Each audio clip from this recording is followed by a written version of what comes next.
तो स्टूडेंट्स कल हम लोगों ने वैल्यूएशन ऑफ गुडविल स्टार्ट किया था और हमने कहा था कि गुडविल की कैलकुलेशन करने के लिए 4 स्टेप हमारे लिए होती है। सबसे पहली स्टेप में हम लोग फ्यूचर मेंटेनेबल प्रॉफिट निकालते हैं, फिर हम लोग नॉर्मल प्रॉफिट निकालते हैं, then super profit and finally goodwill निकालते हैं।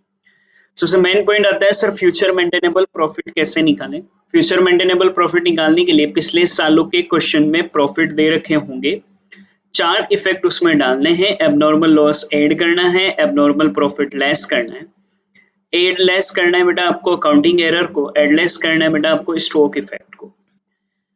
उसके बाद ये एडजस्टेड प्रॉफिट आ जाएगा, फिर हम एवरेज प्रॉफिट निकालेंगे। एवरेज प्रॉफिट बेटा हमारे लिए total adjusted profit upon number of year हो जाएगा। फिर 6 इफेक्ट, 2 खर्चों के, 2 इनकम के, एक interest on non trade investment का और एक आप लोगों का बेटा पार्टनर्स रेम्युनरेशन का। खर्चा अगर इंक्रीज होने वाला है फ्यूचर में तो ऐड कर देंगे, कम होने वाला है तो लेस कर देंगे। इनकम बढ़ने वाली खर्चा अगर हमारे लिए बढ़ने वाला है तो लेस कर देंगे, कम होने वाला है तो ऐड कर देंगे। इनकम अगर बढ़ने वाली है तो हम लोग ऐड कर देंगे, कम होने वाली है तो लेस कर देंगे। Interest on non trade investment less होगा, पार्टनर्स रेम्युनरेशन भी बेटा हमारे लिए लेस हो जाएगा। ये एडलेस करने के बाद जो हमारे लिए बनकर आता है इसको कहते हैं एफएमपी बिफोर टैक्स। इसमें से लेस करते हैं टैक्स फ्यूचर रेट, तो हमारे लिए एफएमपी निकल कर आ जाता है। अब कुछ वर्किंग नोट बेटा।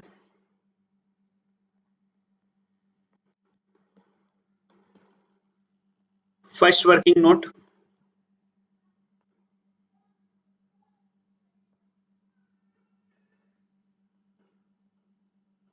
एबनॉर्मल लॉस को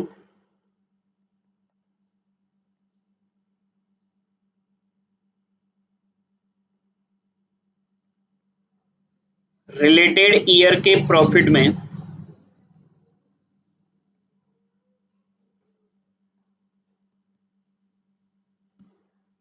ऐड करेंगे। इंग्लिश मीडियम वाले स्टूडेंट ऐसे लिख लेना, abnormal loss is added to related year profit. अब एबनॉर्मल लॉस में क्या क्या आता है, एबनॉर्मल लॉस में क्या क्या आता है वो देख लेते हैं। लॉस बाय फायर, फ्लड,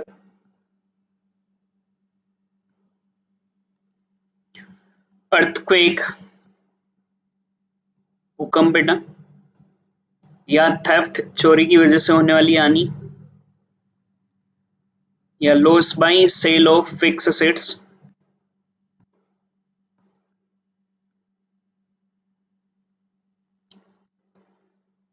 या loss by sale of investment. ये एबनॉर्मल लॉस कहलाते हैं। इन्हें हम लोगों को रिलेटेड ईयर के प्रॉफिट में बेटा ना ऐड करना है, तो नीचे नोट लिख देना, abnormal loss is added to related year profit. Abnormal loss में क्या क्या आएंगे, अगर लॉस बाई जैसे कहते हैं कि 15-16 में बेटा 5,000 का एबनॉर्मल लॉस हुआ था तो वो वापस से ऐड कर देंगे उस ईयर के प्रॉफिट में से। लिख लो, एबनॉर्मल लॉस को रिलेटेड ईयर के प्रॉफिट में ऐड करेंगे। एबनॉर्मल लॉस का मतलब loss by fire, flood, earthquake, theft, या loss by sale of fix assets, loss by sale of investment, ये सब हमारे लिए एबनॉर्मल लॉस होगा। इसी तरीके से working note second,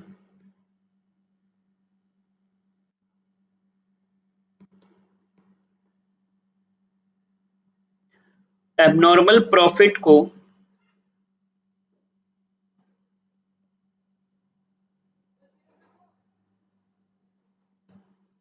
related year के प्रॉफिट में से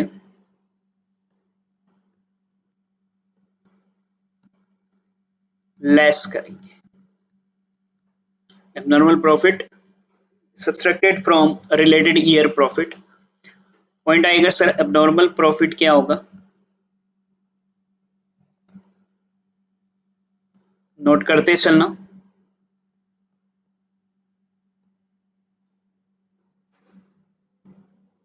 profit on sale of fix assets,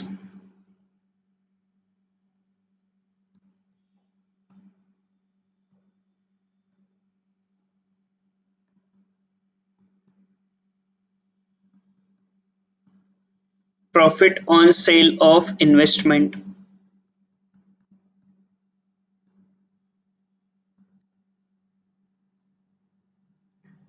interest on,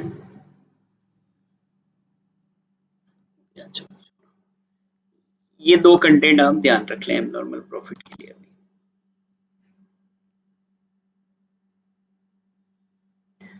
ये आप लोगों के लिए बेटा एबनॉर्मल प्रॉफिट होगा, इसको रिलेटेड ईयर के प्रॉफिट में से लेस करेंगे। देखो ऊपर से अगर हम लोग चलें तो एक आपका स्टॉक अकाउंटिंग एरर, तो बेटा अगर कोई गलती हो गई हो तो वो तो क्वेश्चन में जैसे जैसे जो गलती आएगी उससे अपन देखेंगे।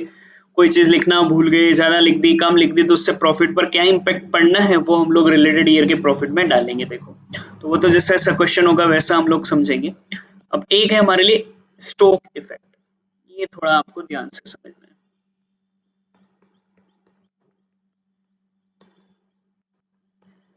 स्टॉक इफेक्ट क्या होता है उसको समझो बेटा। नहीं, स्टॉक इफेक्ट ये होता है कि देयर मे बी पॉसिबिलिटीज कि आपने किसी साल ना क्लोजिंग स्टॉक को ज्यादा लिख दिया है। ध्यान देना, देयर मे बी पॉसिबिलिटीज कि किसी साल आपने किसको ज्यादा लिख दिया बेटा, क्लोजिंग स्टॉक को। अगर आपने किसी साल क्लोजिंग स्टॉक को ज्यादा लिख दिया है तो ऐसी स्थिति में आपके क्या होगा ना, क्लोजिंग स्टॉक बेटा अगर आपको ध्यान हो तो ट्रेडिंग अकाउंट के सीआर में आता है। किधर आता है बेटा, ट्रेडिंग अकाउंट के सीआर में। और अगर आपने सीआर साइड होती है बेटा इनकम की साइड। अगर आपने किसी साल क्लोजिंग स्टॉक ज्यादा लिख दिया, अगर किसी साल क्लोजिंग स्टॉक आपने ज्यादा लिख दिया मतलब सीआर साइड ज्यादा हो गई, मतलब इनकम ज्यादा हो गई। इनकम ज्यादा होगी तो उस साल का प्रॉफिट आपके लिए कम आया या ज्यादा आया? सर उस साल का प्रॉफिट हमारे लिए ज्यादा आया। ध्यान देना बेटा पूरा पूरा। अब होता क्या है कि ये क्लोजिंग स्टॉक अगले साल का बेटा ओपनिंग स्टॉक बन जाता है। अब अगले साल के लिए इंपैक्ट क्या चला जाता है कि अगले साल ओपनिंग स्टॉक डीआर में आता है। तो अगर इस साल का क्लोजिंग स्टॉक ज्यादा लिखा है तो कहने का मतलब अगले साल का ओपनिंग स्टॉक ज्यादा हो गया। समझ रहे हो मैं क्या कह रहा हूं? इस साल का क्लोजिंग स्टॉक बेटा अगले साल का ओपनिंग स्टॉक है। अगर इस साल का क्लोजिंग स्टॉक ज्यादा है इसका मतलब अगले साल का ओपनिंग स्टॉक ज्यादा हो गया। तो इस साल तो बेटा आपका प्रॉफिट ज्यादा आया क्योंकि क्लोजिंग स्टॉक ज्यादा लिखा था, लेकिन अगले साल का प्रॉफिट हमारे लिए कम आया। क्यों? क्योंकि वो डीआर में चला गया। अगर क्लोजिंग स्टॉक कम या ज्यादा लिखा जाए बेटा तो उसका इफेक्ट एक साल के लिए नहीं आता है, उसका इफेक्ट 2 साल के लिए आता है। इस साल भी इफेक्ट आएगा, अगले साल के प्रॉफिट में भी इफेक्ट आएगा, क्योंकि जो इस साल क्लोजिंग स्टॉक हुआ होगा वो अगले साल हमारे लिए ओपनिंग स्टॉक बना होगा। इसीलिए क्लोजिंग स्टॉक इफेक्ट में मैंने एड लेस लिख रखा है। स्टॉक इफेक्ट दो तरह के होते हैं। F closing stock overvalued, overvalued मतलब यदि क्लोजिंग स्टॉक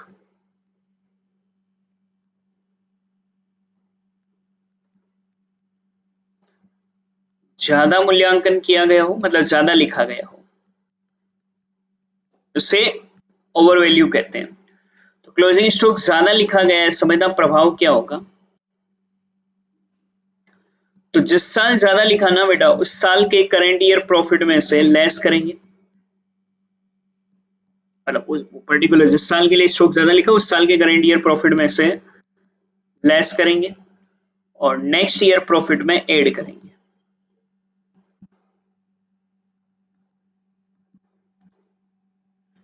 2 साल इफेक्ट आएगा, इस साल भी। ये इकलौता ऐसा इफेक्ट है स्ट्रोक इफेक्ट बेटा जिसका इफेक्ट 2 साल आता है। एक इस साल भी हो रहेगा, अगले साल भी।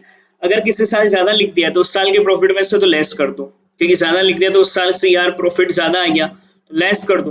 और अगले साल वो ओपनिंग स्टॉक बना होगा तो ओपनिंग स्टॉक बेटा डीआर में आया होगा तो उस साल का प्रॉफिट कम हो गया होगा, उस साल के प्रॉफिट में हम लोग इसको ऐड कर देंगे। वहीं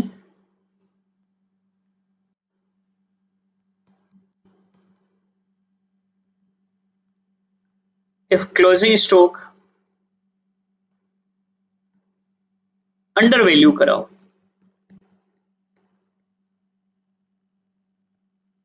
यदि क्लोजिंग स्टॉक कम मूल्यांकित किया गया हो। अब सोचो, अगर क्लोजिंग स्टॉक कम लिखा है इसका मतलब सीआर साइड कम लिखा, सीआर साइड कम लिखा है इसका मतलब बेटा उस साल का प्रॉफिट कम है। तो हम लोग क्या करेंगे उस साल के प्रॉफिट में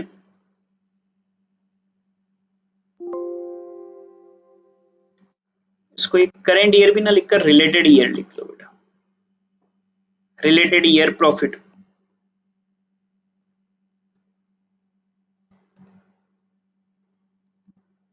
ऐड कर देंगे और नेक्स्ट ईयर के प्रॉफिट में लेस कर दोगे, क्योंकि नेक्स्ट ईयर बेटा वो ओपनिंग स्टॉक बना होगा, ओपनिंग स्टॉक बेटा हमारे लिए कम हुआ तो डीआर साइड कम हुई, खर्चों की साइड कम हुई, तो उस साल का प्रॉफिट ज्यादा आ रहा होगा, इसलिए नेक्स्ट ईयर प्रॉफिट में से लेस करेंगे।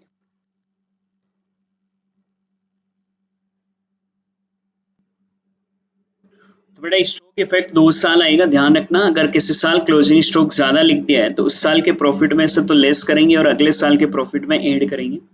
अगर किसी साल क्लोजिंग स्टॉक हमने कम लिख दिया है तो उस साल के प्रॉफिट में तो बेटा हम लोग ऐड करेंगे और अगले साल के प्रॉफिट में लेस करेंगे। चलो मेरे साथ वापस से चलना ऊपर। हम लोगों ने कंटेंट वाइज अगर कहें तो इस टेबल में बेटा एक तो एबनॉर्मल लॉस के लिए लिखा है कि अगर कोई एबनॉर्मल लॉस हो तो उसे उस साल के प्रॉफिट में ऐड कर देंगे, अगर कोई एबनॉर्मल प्रॉफिट हो तो उसे उस साल के प्रॉफिट में हम लोग लेस कर देंगे। अकाउंटिंग एरर जैसे इसी क्वेश्चन में होगी वैसे समझाऊंगा। स्टॉक इफेक्ट बेटा 2 साल आएगा, अगर किसी साल ज्यादा लिख दिया है तो उस साल तो लेस करेंगे, अगले साल ऐड करेंगे। किसी साल कम लिख दिया है तो उस साल तो ऐड करेंगे, अगले साल लेस करेंगे। अब एक लॉजिक और आता है, ध्यान देना बहुत अच्छे से। अगर बेटा ये जो एडजस्टेड प्रॉफिट हमने निकाला ना, ये एडजस्टेड प्रॉफिट लगातार इंक्रीजिंग या डिक्रीजिंग ऑर्डर में आ जाए, प्लीज ध्यान देना। अगर ये एडजस्टेड प्रॉफिट बेटा हमारे लिए इंक्रीजिंग या डिक्रीजिंग ऑर्डर में आ जाए, इंक्रीजिंग ऑर्डर जैसे 10,000, 12,000, 18,000, 20,000 या 25,000 आ जाए, एकदम इंक्रीजिंग ऑर्डर है बेटा, हर बार बढ़ रहा है। उल्टा भी लिखा होता तो वो डिक्रीजिंग ऑर्डर होता है। तो अगर हमारे लिए एडजस्टेड प्रॉफिट बेटा लगातार इंक्रीजिंग या डिक्रीजिंग ऑर्डर में आ जाए तो ऐसी सिचुएशन में ना आप ये एवरेज प्रॉफिट नहीं बनाओगे, उसकी जगह वेटेड एवरेज प्रॉफिट बनाएंगे। फिर ध्यान देना मैं क्या बोल रहा हूं। मैं ये कह रहा हूं कि अगर एडजस्टेड प्रॉफिट लगातार इंक्रीजिंग या डिक्रीजिंग ऑर्डर में आए, एडजस्टेड प्रॉफिट किसमें आए बेटा, लगातार इंक्रीजिंग या डिक्रीजिंग ऑर्डर में आए, तो ऐसी सिचुएशन में एवरेज प्रॉफिट ना बनाकर वेटेड एवरेज प्रॉफिट बनाया जाता है। समझना कैसे बेटा वेटेड एवरेज प्रॉफिट हमारे लिए बनता है, वो हम लोगों को कंटेंट देखना है। तो कब बनेगा बेटा वेटेड एवरेज, ध्यान रखना। अगर प्रॉफिट बेटा लगातार इंक्रीजिंग या डिक्रीजिंग ऑर्डर में आ जाए तो हमारे लिए एडजस्टेड प्रॉफिट ना बनकर, सॉरी एवरेज प्रॉफिट की जगह वेटेड एवरेज प्रॉफिट बनाएंगे। नेक्स्ट नोट लिखना।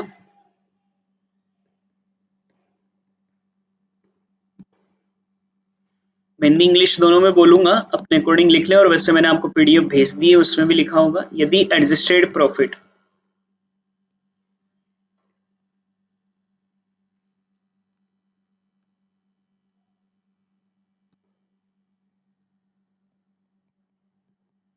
लगातार इंक्रीजिंग या डिक्रीजिंग ऑर्डर में हो, if adjusted profit in increasing or decreasing order, then weighted average profit is used instead of average profit। Again बोल रहा हूँ, इंग्लिश मीडियम लिख लो एक बार। if adjusted profit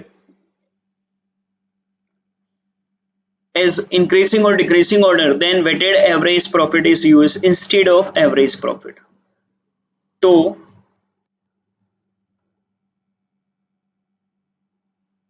average profit के स्थान पर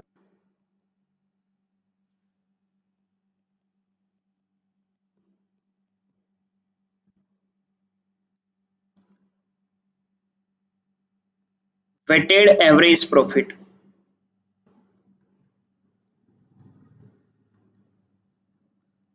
उपयोग में लिया जाएगा। कंटेंट क्या हुआ बेटा हमारे लिए, if adjusted profit is increasing or decreasing order, then weighted average profit is used instead of average profit। तो फिर आप कैसे क्या करोगे उसको समझो।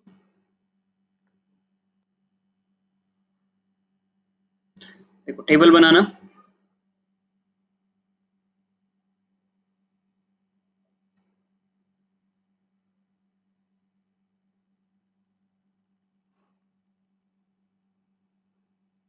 कल जो हमने टेबल बनी थी उस टेबल को बना रहे हैं, क्योंकि अब हम लोग ना एवरेज की जगह वेटेड एवरेज बनाना सीखेंगे इसमें। इस टेबल में ही, तो ये टेबल बना लेना मेरे साथ ही।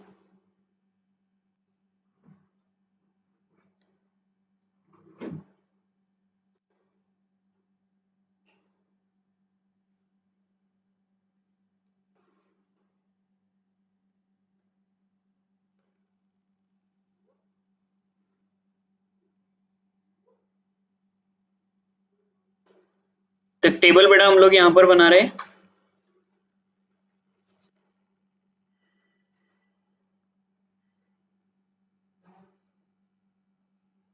चलो देखो, पर्टिकुलर ईयर हमने लिखा 14, 15, 16, 17, 17, 18, 18, 19। जो भी प्रॉफिट हमारे पास थे उन प्रॉफिट को हमने लिखा।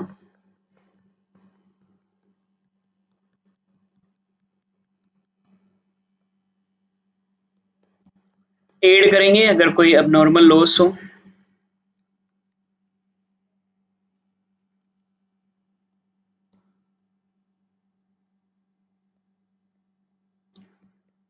लेस करेंगे एबनॉर्मल प्रॉफिट हो।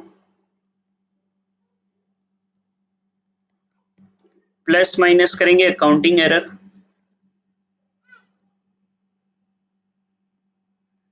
प्लस माइनस करेंगे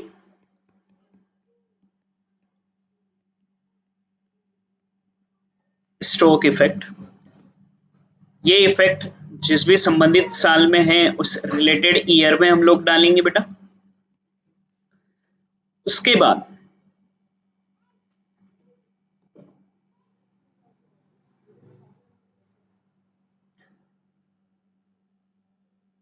हमने ये एडलेस करा और एडलेस करने पर जो आया उससे हमने एडजस्टेड प्रॉफिट बोला।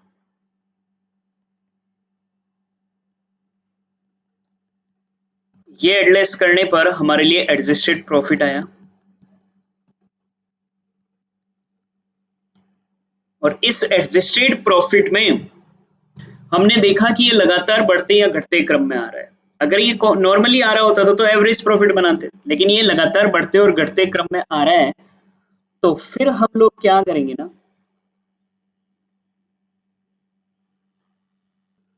क्योंकि बेटा ना ये लगातार बढ़ते और घटते क्रम में आ रहे हैं तो आप एवरेज प्रॉफिट नहीं बनाओगे, इनको आप लोग वेट दोगे। इनको वेट हमें देना पड़ेगा। वेट ऐसे देते हैं 1, 2, 3, 4, 5, इनको वेट देना है 1, 2, 3, 4, 5, 6 ऐसा वेट देना है। वेट देने के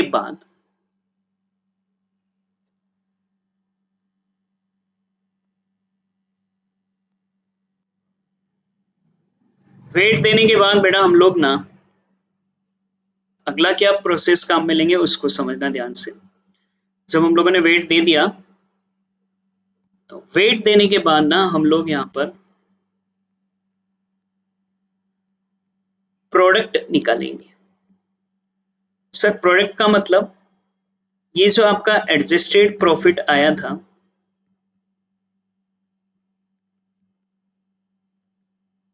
इसको वेट से मल्टीप्लाई करोगे तो एडजस्टेड प्रॉफिट को वेट से मल्टीप्लाई करने पर जो हमारे लिए आएगा उससे हम लोग प्रोडक्ट कहेंगे। ये प्रोडक्ट हमारे लिए निकल कर आएगा। यह आप लोगों का प्रोडक्ट बेटा हमारे लिए बनकर आएगा। अब आपको वेटेड एवरेज बनाना है। तो सर वेटेड एवरेज प्रॉफिट कैसे बनेगा?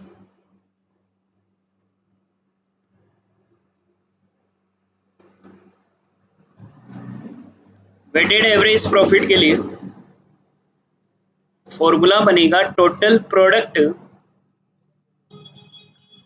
अपॉन टोटल वेट, और ये आपका वेटेड एवरेज प्रॉफिट आ जाएगा। इसके बाद तो वही दो खर्चों के, दो इनकम के, एक interest on non trade investment और नॉन पार्टनर सेमिनेशन का इफेक्ट डालना है। वो डालने के बाद एफएमपी बिफोर टैक्स आ जाएगा, फिर हम लोग टैक्स को लेस करेंगे तो प्रॉफिट आफ्टर टैक्स आ जाएगा। तो वेटेड एवरेज प्रॉफिट काम में लेते हैं किसकी जगह पर?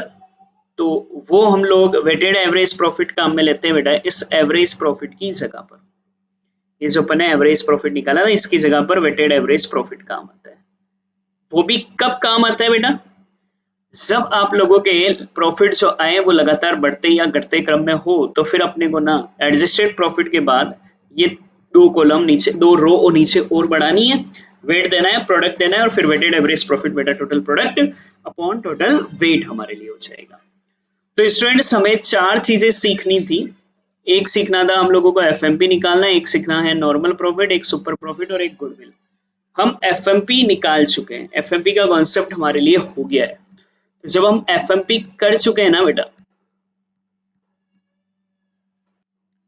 तो स्टेप 2 हमारे लिए आती है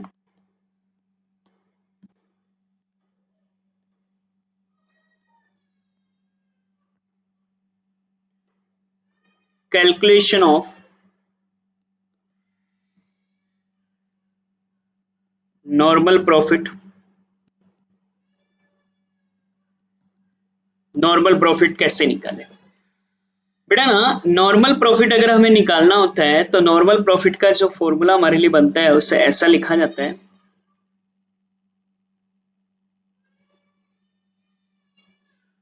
average capital employed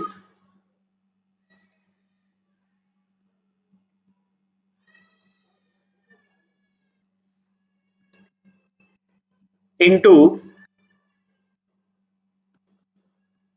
normal rate of return. तो बेटा ना अगर हम लोग नॉर्मल प्रॉफिट निकालें तो नॉर्मल प्रॉफिट निकालने का हमारे लिए फॉर्मूला बनता है average capital employed into normal rate of return, NRR हमारे लिए फॉर्मूला बनता है। ये बेटा हमारे लिए यहाँ पर नॉर्मल प्रॉफिट का फॉर्मूला होता है। कभी कभी ना क्वेश्चन में आपको एवरेज कैपिटल एम्प्लॉयड की जगह क्लोजिंग कैपिटल एम्प्लॉयड काम में लेनी है।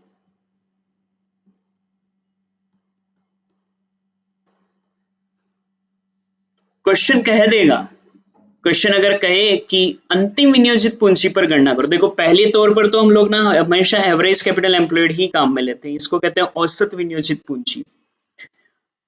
और नॉर्मल रेट ऑफ रिटर्न को कहते हैं सामान्य प्रत्यायित दर। ये सब क्या होता है वो मैं अब समझाऊंगा आप लोगों को।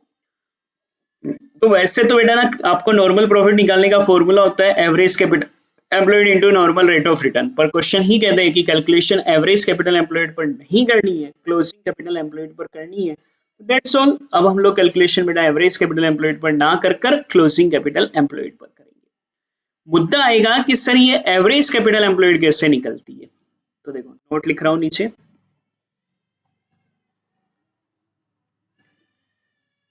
कि कैसे आपका एवरेज कैपिटल एम्प्लॉयड बनता है।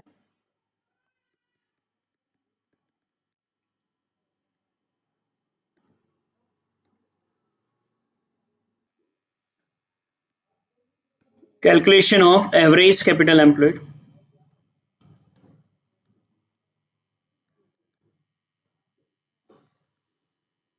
अब बेटा ना एवरेज कैपिटल एम्प्लॉयड का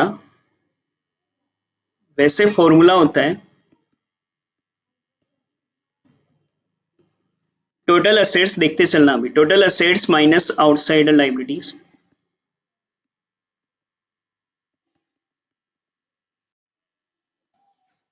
टोटल असेट्स, जब हम यहाँ टोटल असेट्स लिख रहे हैं ना बेटा, उसका मतलब होता है एक्सक्लूडिंग, कुछ चीजें छोड़नी है, तीन चीजें। एक तो गुडविल, क्योंकि गुडविल तो अब अपन लोग निकाल रहे हैं अलग से, तो अगर बैलेंस शीट में गुडविल है तो उसे नहीं लोगे।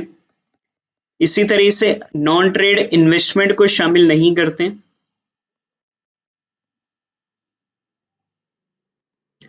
और एक और चीज, फिक्टिशियस असेट्स।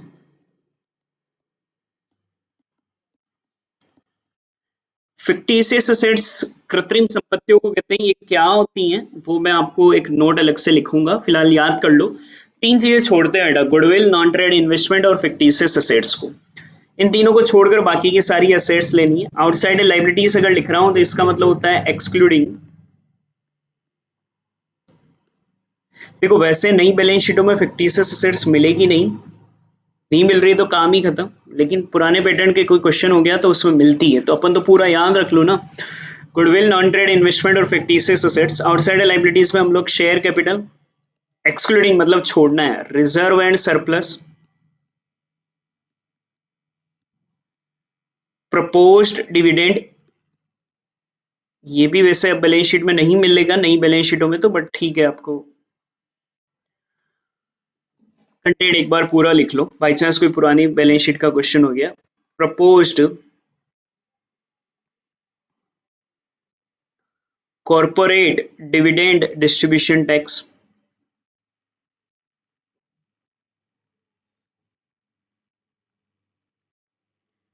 ये सारा हमारे लिए outsider liabilities.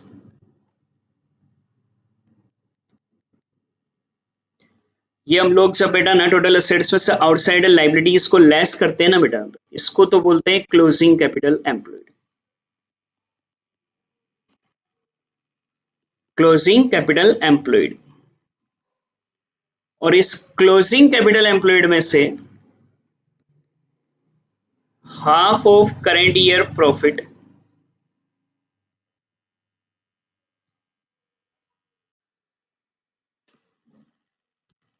After tax less करते हैं, सिर्फ आधा। ये क्यों, वो भी उसका लॉजिक मैं समझूंगा आगे, अभी लिख लो एक बार। Half of current year profit after tax बेटा लेस करते हैं, और ये भी ना, जो करेंट ईयर प्रॉफिट चाहिएगा हमें, वो after adjustment of accounting error, कोई अकाउंटिंग एरर हो तो उसे सुधार कर, and including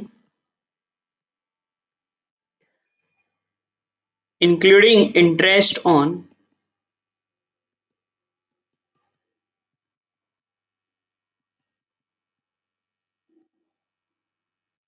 non trade investment.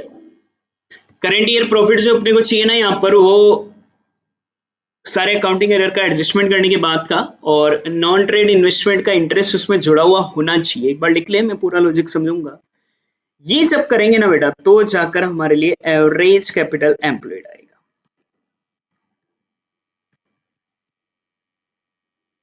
चलो देखो, मैं ये कह रहा हूं कि आपको अगर नॉर्मल प्रॉफिट बनाना है तो फॉर्मूला होता है average capital employed into normal rate of return.